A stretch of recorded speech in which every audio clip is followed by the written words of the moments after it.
Hey all, it's uh, I will never remember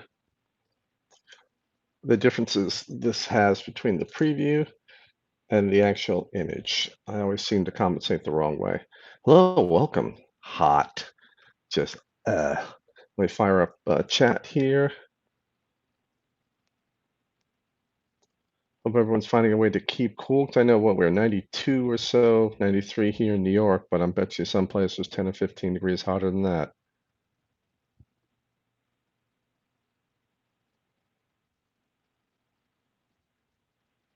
Justin, hello. Maybe just you and me. I thought this would be a popular topic. I think it might not be, but we will find out. Justin, can you hear me?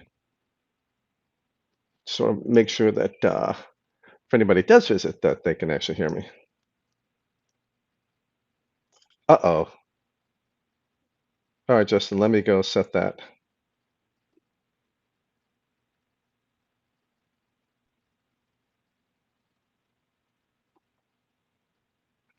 Going to go public. I might have left it private. That would explain a lot. Ah, yes, it is private. That has an effect.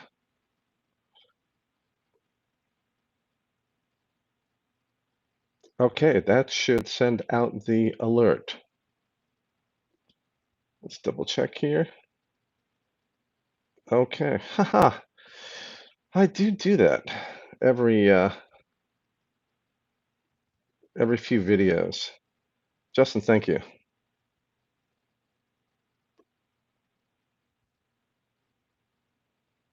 Hey, Fog Dog. Can you guys hear me? Just let me know. I think somebody would have said, "Hey, we can't hear you," but we can see.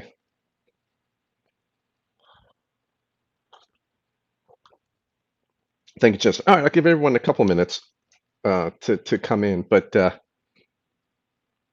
before I do the buffet and everything, actually the buffet I could do without too much later, but before I dive into the USB battery thing, but uh, what's you guys having the same crazy weather we're having here? No, I guess crazy is the wrong word. Just hot as Hades weather we're having here in New York, because yowza, I think tomorrow's even worse. Louis Wynn, welcome. Okay, a couple people showing up. Yeah, that's yeah, making it public.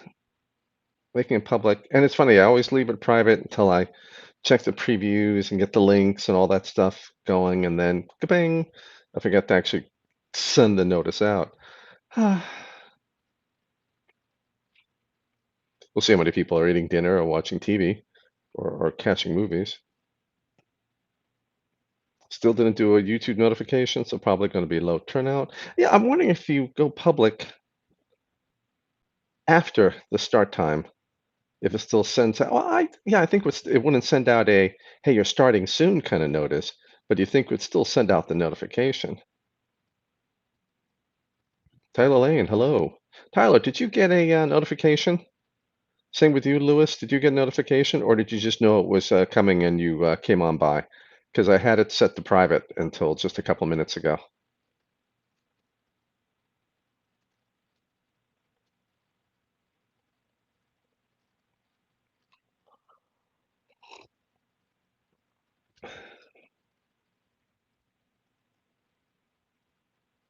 Okay. Hmm. I've done this before, and I've had the normal, whatever, 100 or so people watching show up. So I think a notice still goes out. Actually, I don't know. I have no idea. Oh, okay. So nobody here got the notification. All right. Well, we'll see what this turns into. What I have is since it is so freaking hot, last thing I want is a crazy hot vape. So I actually dug out the Cthulhu. Hopefully that's in focus. So I should find out where it goes in focus to about here. Nobunaga, which I really love, with a Cthulhu protected 18350. and that probably use with a Twisted 28 Canthal and just have the 70 VG with a touch of mint. So right now, I don't want to lungs filled with hot vapor. Just a little something cooler later on tonight when what it's 89 degrees now. You don't want to drops all the way down to 80. Well, hopefully we get a good breeze coming up, and I'll try that out. And otherwise, yeah, just until I'm stressed, I just haven't been doing, enjoyment vaping. Uh, just it's just so freaking hot all the time. But I'm not running AC a lot, so I'm cranky and hot and all the time anyway.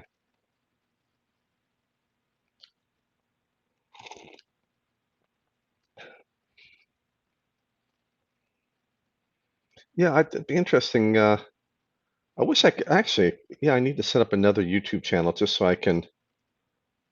That's a really good idea, just for notifications, just to check for to confirm I got notification for one channel. Because I have. Oh wait, no, it's another channel. It's not another membership. I'll see what I can come up with. So I'm not going to make the people who are here wait. Um, Especially for the replay too. I don't want you to have to wait a long time for me to dive into the topics just because I screwed up in sending something out. Oh, by the way, anyone catching any really, really cool movies? Because I saw Vivarium, last night, and that's a disturbing little movie. When, especially the more you think about it, I'm not going to give away anything, but wow, I recommend seeing it. That's that's some really disturbing stuff in there. A lot of things you can take it on the surface and like, oh, okay, that's just what it is. I want to say the one word for the type of movie it is, but when you start thinking more and more and more about the situation and what it means, what it could mean and not mean, what it could be saying about society and stuff, there's a lot of deep stuff going on with that movie. The director of the screenplay, who wrote the screenplay, was thinking about. So I was very surprised with that. Rick Crawford, hello. Tech Guy Brian. Yeah, Tech Guy Brian, that is my mistake. Red Claw and Sean.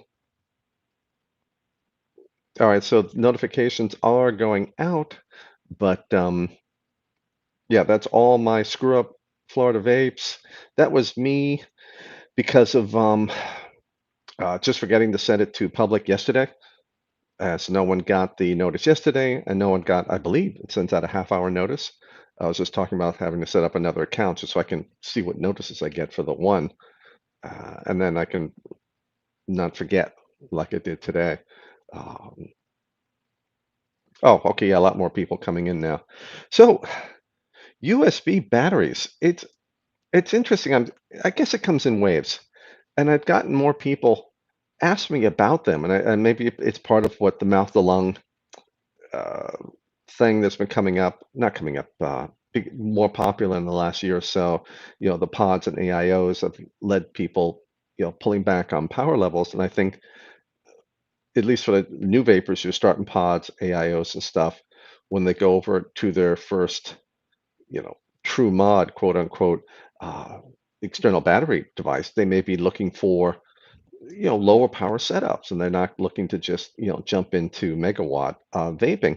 And so something like a USB battery with its lower current ratings may be something that they want to consider, something they've heard about. It's got some advantages to it. So I wanted to talk about them a bit. And the first one I want to talk about was the VapCell P1835A.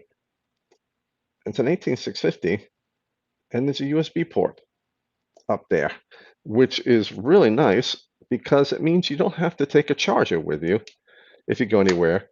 You just plug in the cable, you get the LED. That LED will, is that focusing? That LED will turn green. When it's done charging, it goes out when you unplug it.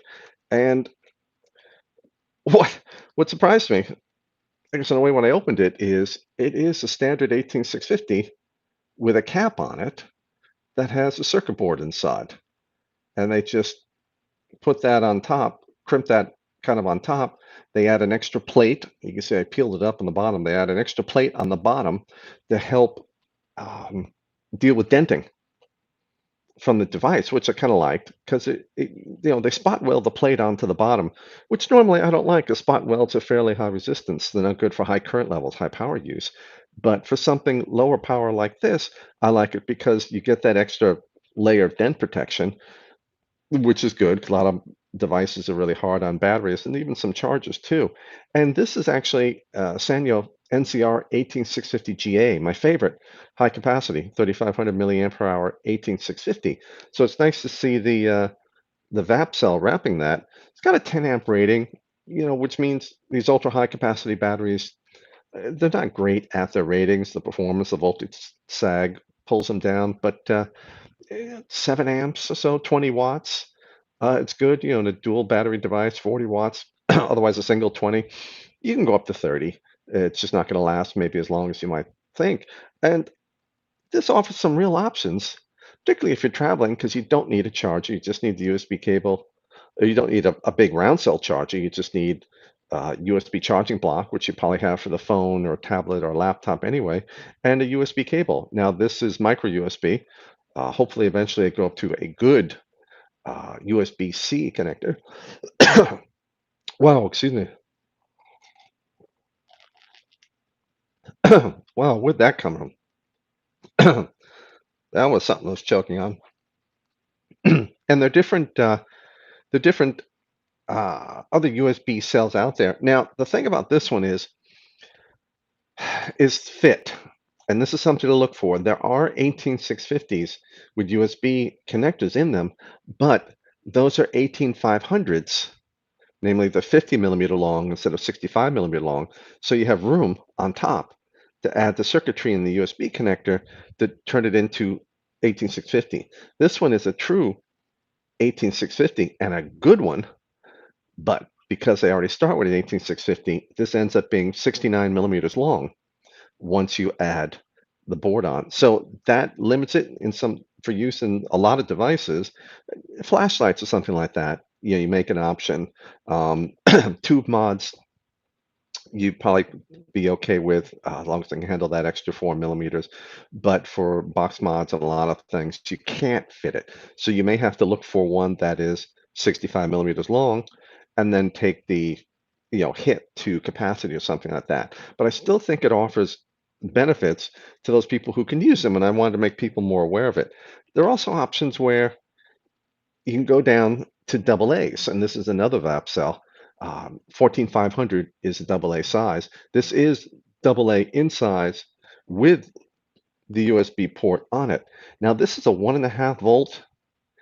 This is 1800 milliampere hours, 1.5 volt lithium ion. So this is something you would use, essentially rechargeable lithium ion, to be used in place of double A's. So even if you just don't want to deal with changing batteries on your TV remote or something like that, but if you're using double A's in anything, here's an 1800 milliampere hour cell with the USB port in it. So this actually may be the more useful for a lot of people because it fits anywhere a double A fits. You get the USB port on it, and you still get decent capacity out of them. And then you can go to other things like the RCR, the 123As with USB ports in them that's used it's like some cameras and other devices will use the 123A size cells, and this one would be the lithium ion 3.6 volts, and I think this is a 16340 RCR123A, so 16340 cell, but you see it called a 123A. And so you get the USB port there for easy recharging without having a charger. Now, I know a lot of people have a charger that can take any size, take any voltage too. It's just another option for people to be able to try different things. And I'm just hoping somebody somewhere comes up with a really nice 18500 so they can put the USB port on top of it and we get a decent performance, let's say a 10 amp 18650 that's a true 18650 in length. And that was pretty much the topic that I wanted to bring up in terms of these USB batteries, because I wanted to ask chat. Um, has anybody used these kind of USB batteries? Would you use them now that you know their existence? Whether it's the double A size or something bigger in a flashlight or a vaping device? Yeah, low power levels. You're not going to find something I think rated higher than 10 amps. I don't know, maybe if they spent the money, you could get up to 15 amps, which opens a lot of doors. You could have a long 3000 milliamp per hour 18650 that was protected up to 15 amps, like take a Samsung 30Q or something like that. And that offers all kinds of options if the device manufacturers will allow that. Something like the long contact in the Xtar PB2S, so which I had at the charger that can take 18650 or 21700s, but they don't have the big sliding spring things. They just have a long contact on one end that can move up and down like 3/8 of an inch. So it can accommodate 18650 or 2700s. To see if anybody. Oh, Justin, you're already using it. Okay. Just seeing if anybody has any comments and thoughts, if anyone's using this kind of thing. Red Claw Incheon, I would not use those since I have a decent charger and would always prefer to use the quote real sizes instead of shorter cells with USB on top. Okay. Yeah, if you've already got the gear, should say hello, couple of hellos. Alicote Fromp, welcome. Dakota Simon, hello. Bubby Blindy, ACC 1079, Stuart Ayrton, Forrest, hello. For anybody with questions, I would say battery space mooch. No hashtag, no at sign, just battery space mooch. So I don't see a lot of people, well, who say they're using things like this. I think it'll be the kind of thing where someone coming out of pods and AIOs and starting up would want to use them, or it's just anybody who would want a rechargeable AA and say, okay, yeah, that's I might use that USB thing. Someone who's traveling has a solar panel and just wants a cable to come up to the batteries and recharge all the batteries by the USB output of a small solar panel, something like that. But I wanted to cover it tonight because I thought they were kind of neat. It's a little different than just another overrated battery that I'll rant about or something. There's a rant video coming out soon. My patrons have seen it.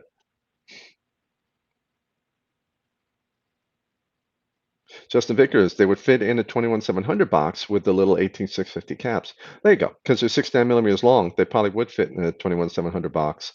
Um, they might rattle around a little bit, but yeah, it's certainly something they could do. But maybe someone would come up with a couple of rings or a sleeve that you could press on to an 18650, turn it into a 21700. So there's some options there. Dakota Simon, I'm getting ready to order a few new 21700 batteries from 18650 Battery Store for my new topside single. Should I get the P42As or the Sony VT6As? Well, I always like the Molly cells because they'll be recent manufacture, known grades from the company that supports us, as opposed to the VT6As, which on paper might be slightly better performance, but you don't know when they were made, you don't know the grade, you don't know how they were stored, and it's from a company who definitely doesn't want us using their batteries. But in terms of performance, you could probably get either one, and it would be about the same, up to 75 watts or so before you hitting the rating. That's not any kind of safety limit. I can never comment about safety in terms of being safe because it isn't. There's always a little bit of risk, but 75 watts before you hit the ratings. Brad Palmer loves the 18500 form, just wishes there was a decent cell out there.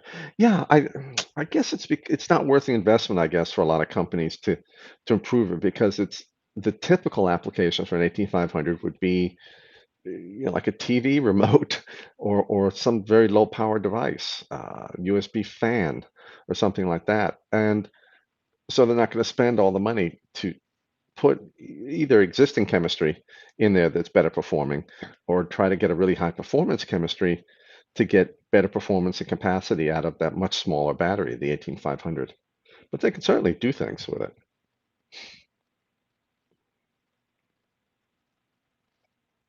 Friend Chadwick, welcome. Well, I didn't actually look. Has anyone seen Vivarium? What I was talking about before, and what'd you think of it if you did? Just curious, I haven't found anyone who's seen it yet. The commercials looked a little bit interesting. I forgot when the commercials came out, but it popped up on Amazon Prime, I think.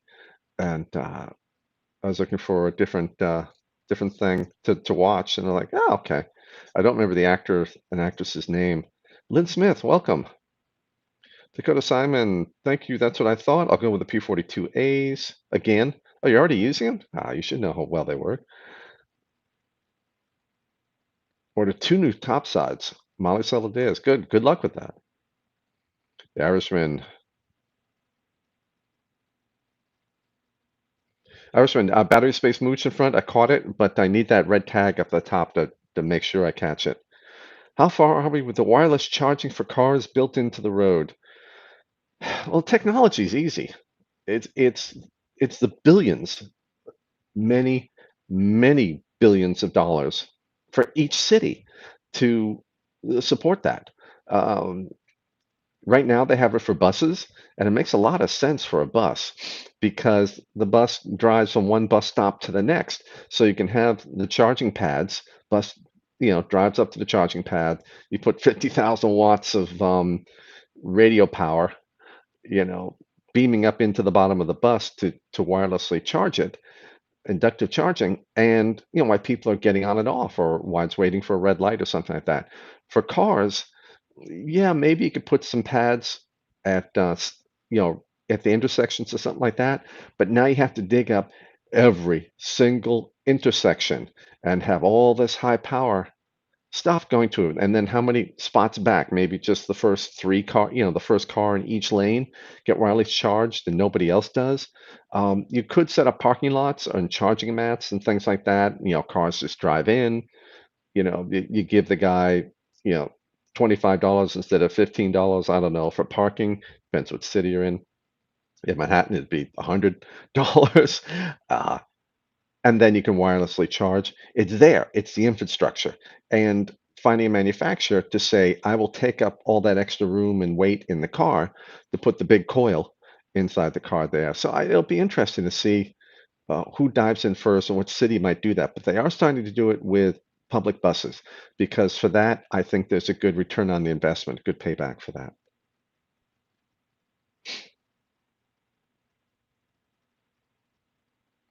Alico Frump, the Acer Beam batteries are rated 20 amp, 10 amp are Olight Night Core. Everything else is under 10 amp. Now, the Acer Beam battery is 20 amps. They're USB cells, and I would vigorously debate that 20 amp rating. 20 amps continuous, that I'm having a very hard time to believe. You could use them at 20 amps, but you just probably can't use them for long. There'll be like a time limit or over temperature protection or something like that. I think technically it might be possible, but that's going to be an expensive cell.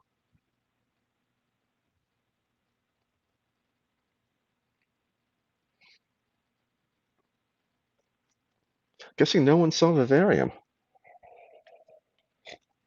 Well, I recommend it. I had to look up what it meant. I had an idea, terrarium, aquarium, vivarium, but I bopped over to Google and took a look. Yeah, I'm actually thinking about getting some more of these VapCell protect because these I'll ruin testing them, the VapCell double A's. Getting some more of these for myself just to have for my first protected uh, double A's to get the USB ones and start to see if I see a real difference in runtime from the Duracells I normally use. But just, I'm tired of throwing away Duracells. I wish I could take high current. I'd love to use the electronic flash, for my cameras, four double A's. I'd love with this huge burst of current from them when it's recharging, after every flash, and you can't. I don't know. Maybe I'll try them in there and just see if these guys hold up to the weather protection circuitry trips.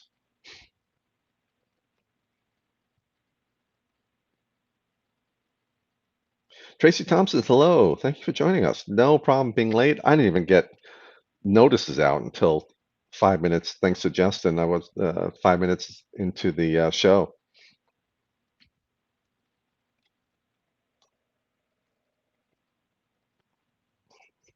I think I'll turn on the AC once the show is done too.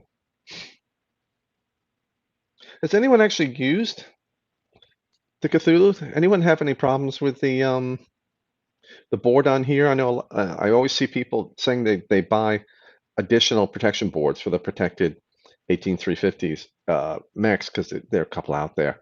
But I'm wondering, has anybody actually blown a board? I haven't with this one, but I haven't been going crazy with it. I'll use half ohm coils or something like that in it. I won't use I'm not going to throw in you know point oh. I'm not going to tell you what, and then see how far I can go before the protection circuitry fits in. Okay, are you talking about the Cthulhu? The switch went?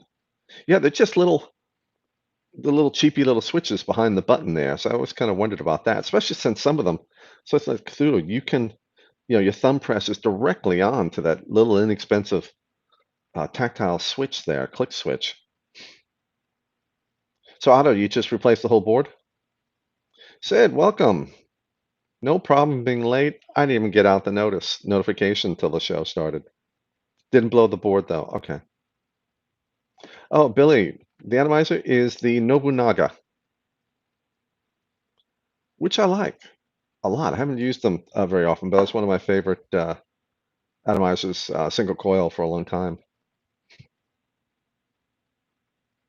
Brad Palmer, I would use AA nickel metal hydrides at USB port. I do use 9-volt with USB port, but why would you use a lithium-ion cell? Well, you get 1.5 volts instead of 1.2 volts. So some devices may like that. Um, Nickel metal hydrides, Brad, you need to occasionally do full discharges and recharges. Where lithium, you don't have to worry about that. You can just charge and discharge anytime you want to. Nickel metal hydride will have a higher self-discharge rate. So, versus lithium ion, so there'd be some benefits that way too. Sid, yes, I did.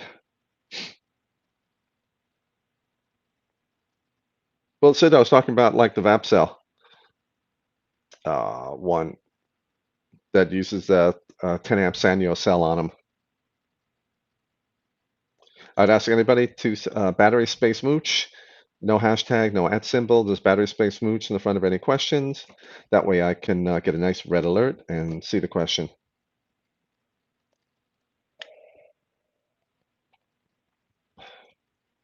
Otto, yes, the Cthulhu loved the mod, replaced the board, but then a new switch auto-fired kept getting stuck. Wow.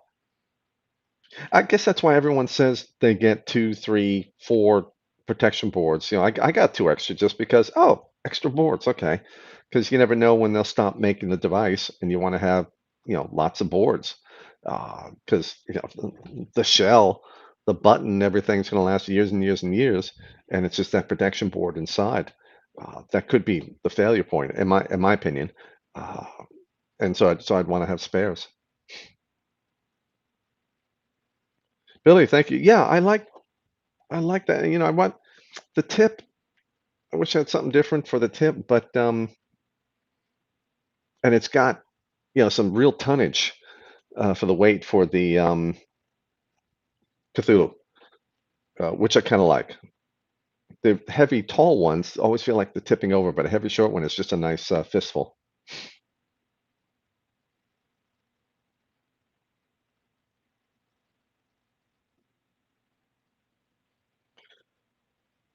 Ben Hilton or Houghton, is the 30T still the best for single battery mech? Well, it's never the best, but it is the hardest hitting battery we have available for a mech. And if that's what you're looking for, then that would make it the best. If you're looking for something, if you're running at low power levels, then like the Samsung 50G, if you're running at like 7 amps or something, is the absolute best. The Molicel P42A is going to be a better choice if you run your batteries down a little bit. If you're not, you know, 10, 20 hits and then you replace the battery, stick with a 30T.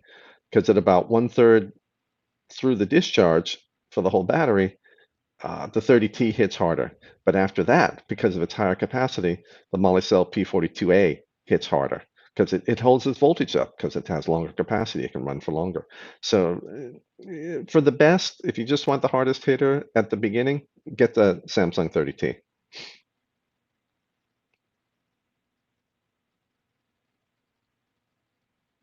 Yeah, Sid, Well, there are a lot of different versions. They're 3,500 milliamp per hour, if that's a Claros Olight Night Core.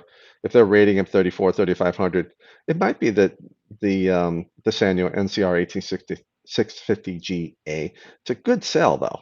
I can see a lot of them using it. The ones who want to cheap out, they'll get, a power bank battery or something like that and just give it a 10 amp rating. But I don't think Claros and Olight and all those are going to be doing that.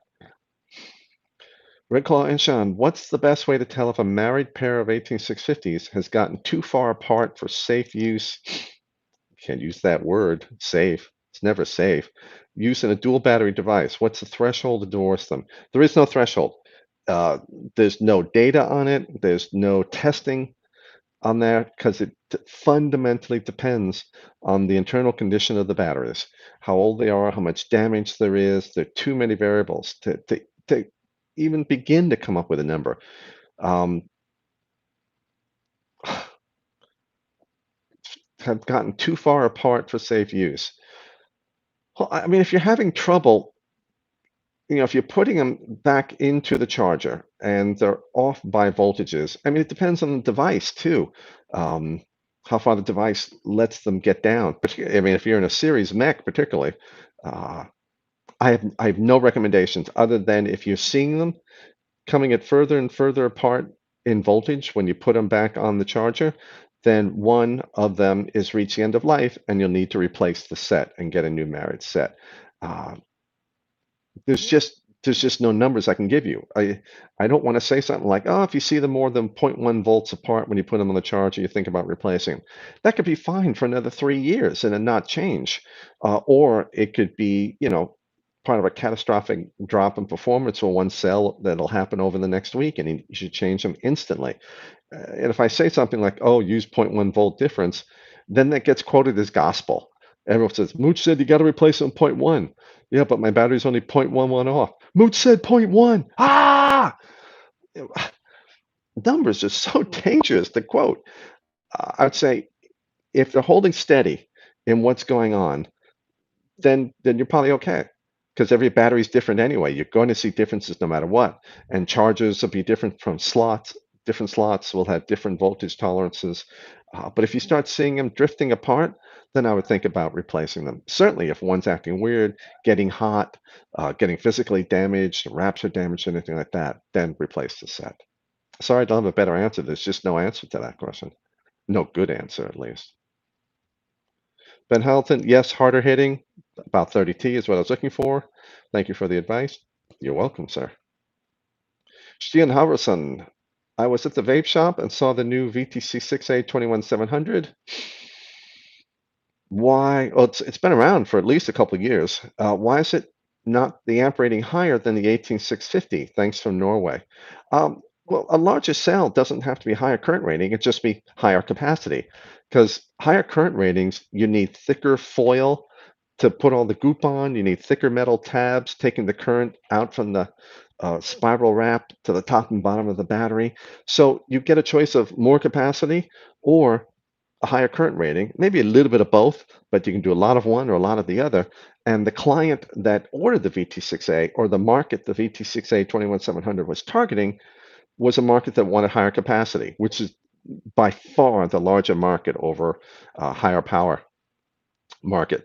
So I think that was just a decision for the clients or what the market was. So they said, hey, we're just going to add capacity and we're not going to do a higher current rating.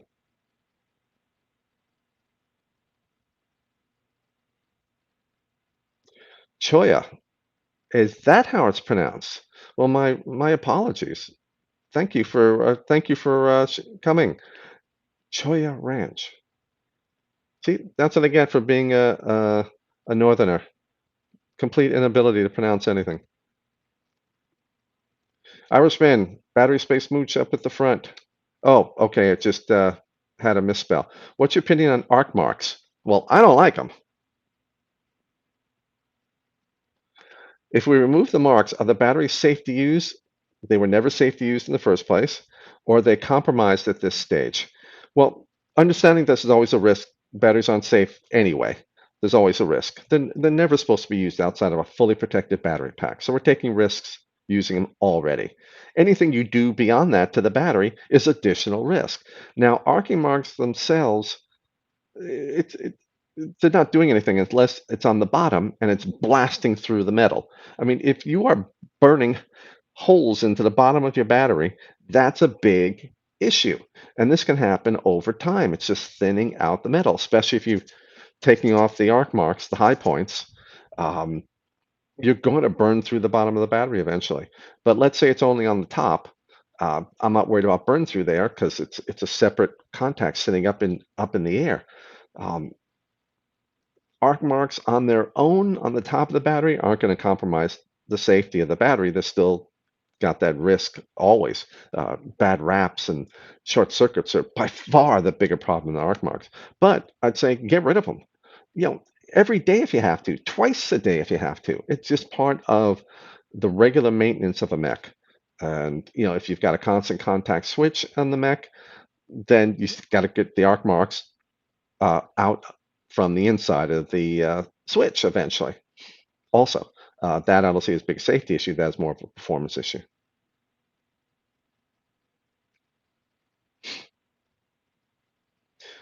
Billy and Silo, do you find it stressful that so many of the vape community rely on your info?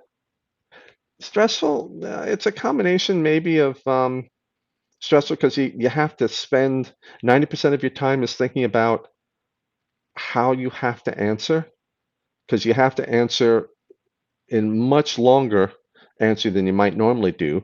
Because if you just give them a short little answer, there's a million questions like, but what about this? But you didn't say that. Oh, are you saying this? Oh, you don't mean that, do you?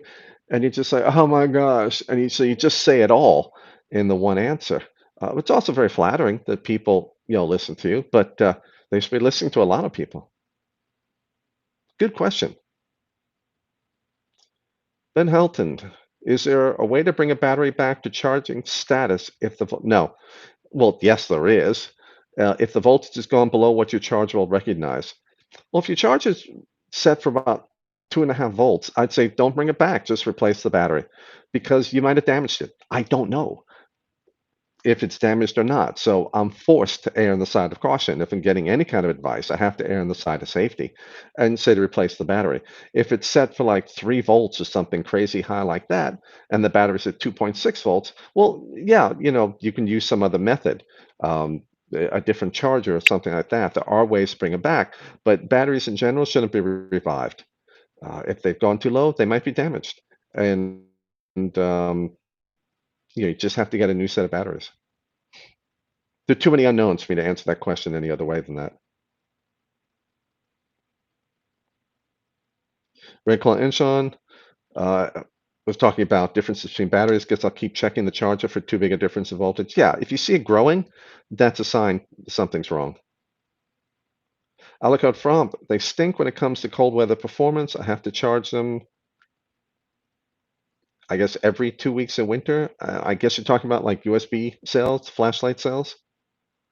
Yeah, I mean, ultra high performance, ultra high capacity batteries with all that internal resistance already in cold weather, they're a disaster because they're already starting with really high internal resistance, lots of voltage sag, and once the cold weather gets to them, whoosh.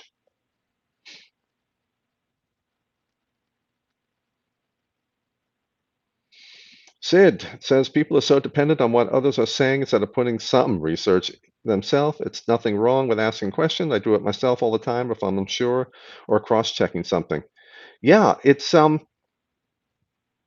think a lot of people don't want to do the research. They just want the one-word answer. Good, bad, safe, unsafe, best, worst. That's it. They just want to vape. They just want to use a flashlight. They just want to whatever, fly their drone. So they just want to know what's the best battery, period. No, I just don't want to research. I don't care about this. I don't care about that. Just tell me the best one. And that's why I finally did, best batteries video. No, they're not the best batteries for everybody. That's impossible. But here are the best all around batteries that'll be okay, good for everybody and best for some. And that's about the best you can do with recommending batteries if they don't want to listen to the long answer or do a little bit of research. Maz 195 Says, I have a Galeazzi S30 that smells, no leaking that I can see, only used it twice. Well, it can only take one use to make a battery vent. I mean, when it smells what? Did it smell before and now it's smelling? That's a bad sign. The electrolyte, the liquid inside a battery, it should smell stronger at the top, maybe a slimy feel. It's a distinct, sickly, sweet, paint thinner chemical odor. I mean, it's really noticeable. It's not going to be like you know, the plastic smell of the wrap that you can get, or some inks on some cells. It's really nasty. But if there's a sudden change, a sudden increase in smell, or anything slimy, or you can look underneath the top contact and see a cracked open vent or see liquid underneath the top contact, then it's vented. Wrap it in tape, replace it. The battery's no good anymore.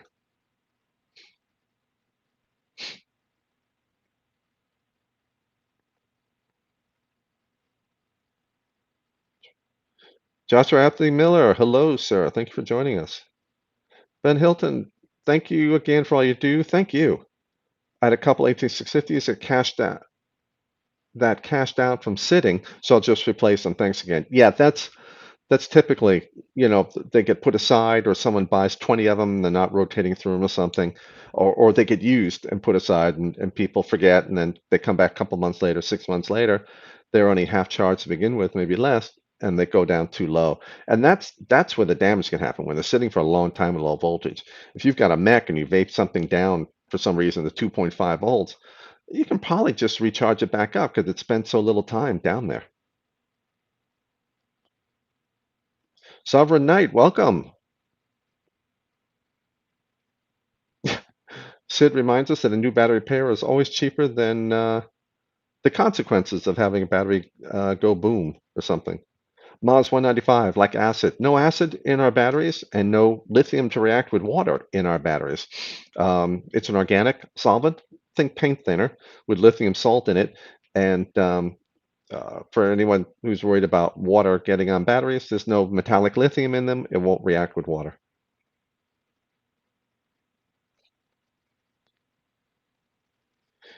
Joshua Apathy Miller had a battery vent on him. Its first use. Youch. Hopefully no one got hurt. Battery space mooch in the front, please. Please. If any questions.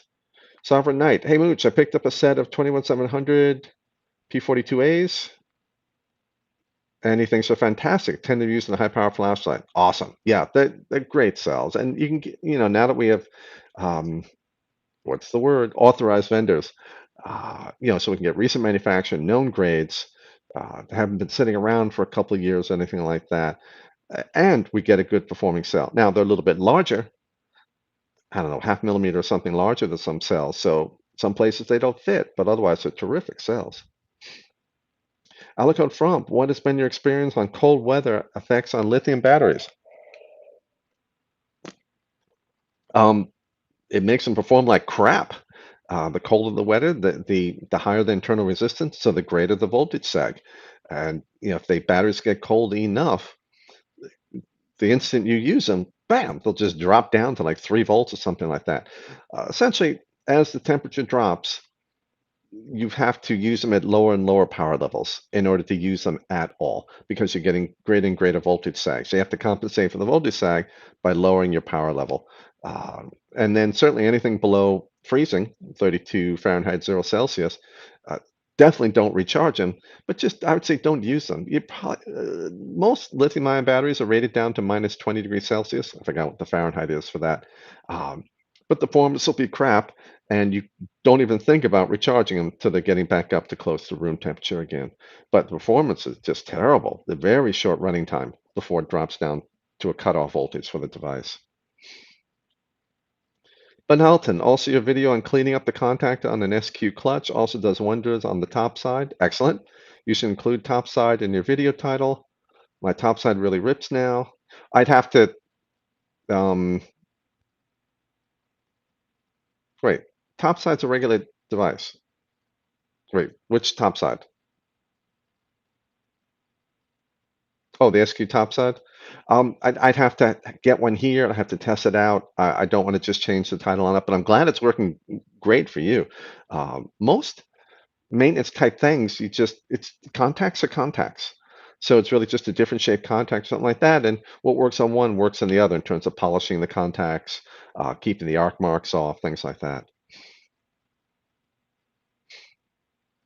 Battery Mooch, Moosh. Kind of like that. Stian, Halverson. I got solid silver cup for my slam following the hype, hoping for harder hitting. What a disappointment upgrade on safe builds, but I changed to a Batman build and it was a difference. Okay, good. And yeah, the silver itself made almost no difference. But the smoothness, the size of the contact patch, when the contacts touch, that's what can start making a difference. But the difference between metals for a contact, very, very little. Uh, it's really the shape of the contact and the smoothness. But whatever works, it doesn't matter. I can say, oh, this doesn't work or that doesn't have an effect. Well, yeah, if you feel it has an effect, then that's the thing to get. And if it's, the silver that has the smoother contact or smoother machining or bigger contact patch, then that's the one to get. Uh, and that's the problem. You really can't, so many things you can't say this is better or this is worse because it's up to the individual device and the individual contact and stuff like that. You can say, yeah, silver is 10% more conductive, but if the contacts aren't shaped properly or the contact patch or the surface smoothness is different, then it totally negates the benefit of silver. Or the other way around. You could have, stainless steel mod outperform a silver mod if they're just doing a fantastic job with mating the threads, with the contact smoothness and the surface finish and all that kind of stuff. It makes it really hard to say almost anything about mechs. Well, we got about 10 minutes or so.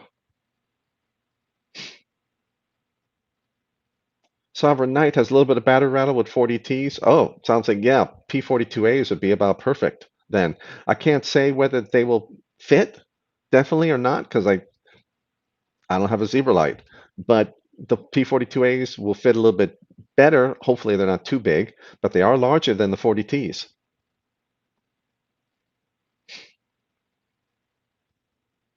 Cemetery Gates, yes, they're a pretty reputable place. It's used by a lot of people. Thanks, Justin, for the link for the thicker wraps. Van Halton, the SQ top side is fully mech. Okay, I'm confusing it with the other top side. It's like a clutch, but squonks. I'm glad it made a difference. Most contacts, I think, can use a little bit of smoothing, burnishing or something with like an ultra-fine uh, Scotch Brite pad or emery cloth or something like that. Don't remove metal, just burnish it smoother. Like the Torin Max, when you look down at the clutch plates, the ball is pretty smooth. When you look at the clutch plates, there's machining marks, almost like a lathe took it down. Uh, burnishing that out, making it a little smoother. The Torn Max only touches at the corners. There's an arc and a ball. The ball, goes into the arc, but it's only touching like 2 points of the arc. It's not seating in all the way. So if you take these points down, to something like this, now it can come in there and get greater contact. Things like that can really help. But it's really looking closely where your arc marks are. What's the distribution of the arc marks? That can tell you where touching is occurring. Choya Ranch, did I say that right this time? Do you suppose that our battery suppliers will be affected by S1253? Which is, the vape mail ban, which, if passed, severely restrict vape-related product delivery by the U.S. Postal Service. Okay, there we go. I don't think so, because batteries aren't designated as vaping products or vaping accessories unless they are intended for use in a vape product. Like Vape's brand, if it says vape on the side of the battery, then it's probably covered. But if some, place like IMR Batteries and Lithium-Ion Wholesale, places like that, they're just selling batteries. There doesn't say vape on them or anything. That I don't think they're going to have any problems with. Good question, though.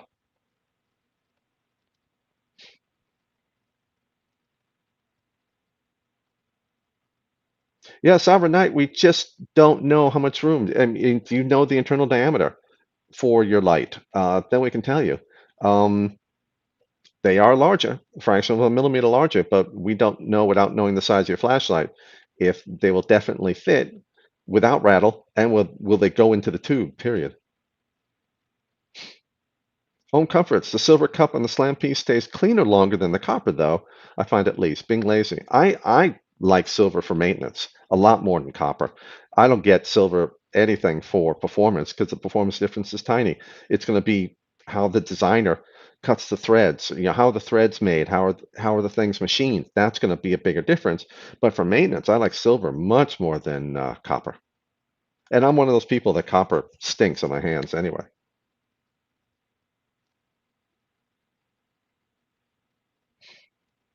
Joshua Apathy Miller started polishing all mech contacts with 10K sandpaper. 10K. I don't think I've ever seen it that high. Biggest difference I've ever noticed out of a switch. Yeah, surface smoothness. And same shape for the two surfaces. That's important too, particularly if it's like a ball and cup kind of thing. Um, the manufacturers, a lot of them just aren't getting that right. Wait, the Keen got it right. They did a really good job on that. The contact points were all over the ball, which is fantastic. But like the ball and the cup. But where at the Torin Max, it's only on 2 points on the clutch plate, 2 points on each of the four clutch plates. That's it. It wasn't touching the whole clutch plate. Alikut Fromp, you're welcome. Good point, Justin. Maybe with P42A and thicker wraps.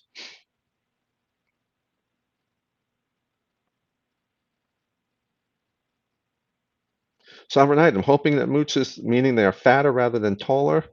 The P42As are a little bit longer. Thanks for asking that or mentioning that. They're a touch longer and touch wider. Fraction of a millimeter. Fog dog. Don't worry about forgetting the names of things. It just means they're too much jammed into your brain. When senility comes, you won't notice. There we go. Alex Davila. I prefer P42As over 30Ts and get called crazy. The P42A is a better choice for a lot of things. The only place 30Ts are better is for the first third of a discharge in a mech. Otherwise, P42A is the better choice. And I think a lot of people aren't going to notice a difference between a 30T and a P42A. But some people say, well, I want the potential to notice the difference. So you get the 30T. Just, change it out often.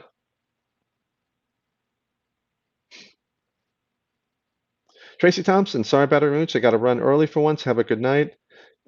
Good night, Tracy. Thanks for joining us. And thank you for your time, as always. Thanks for coming. Now we got about 4 minutes or so. Well, pogo pins. Yeah, pogo pins are spring loaded, though.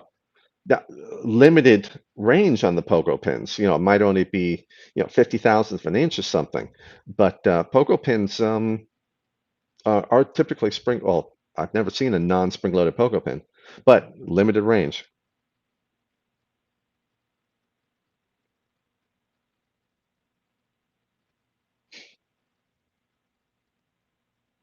That sounds about right, just about a half millimeter longer.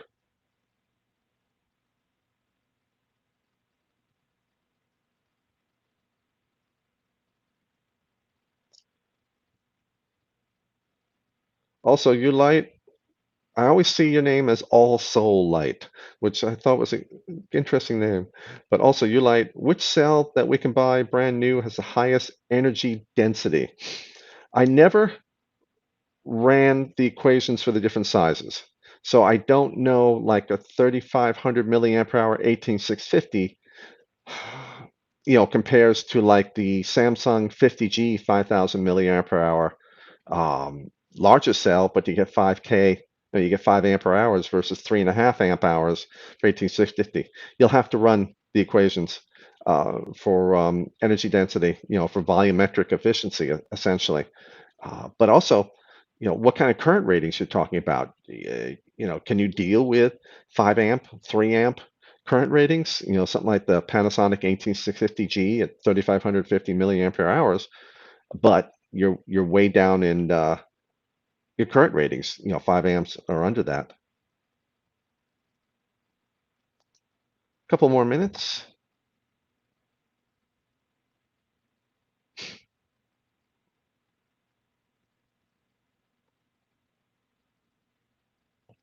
Red Claw Incheon prefers the 30T over the P42A for mech due to the higher current rating. There we go. That's actually a good reason there, right there, 35 versus what I recommend, 25 for the P42A. I run a 0.11 ohm build, P42A, lower current rating. That's actually really good. Thank you for mentioning that. 30T if you need the high current rating. That's very important, actually. I'm disappointed I forgot about that. P42A for regulated. Yeah, absolutely. Miles 195, thanks for the show, Battery Mooch. Thank you for joining us.